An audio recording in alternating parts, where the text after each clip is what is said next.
Gumawa ng makasaysayang performance si Filipina Taekwondo Jin Tatiana Manjin matapos na masungkit ang kauna-unahang gintong medalya ng Pilipinas makalipas ang 28 taon sa ginanap na 2024 World Taekwondo Championship sa Chuncheon, South Korea.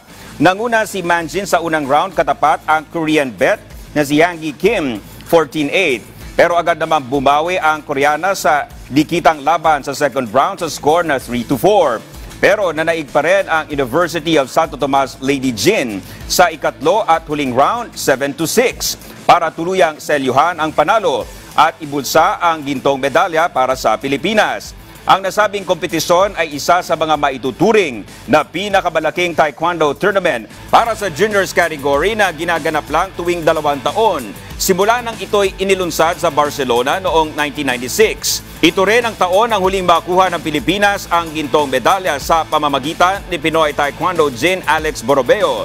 Samantala dahil sa panalo si Manjin ang kauna-unahang Filipina Jin na nakakuha ng ginto sa nasabing kompetisyon.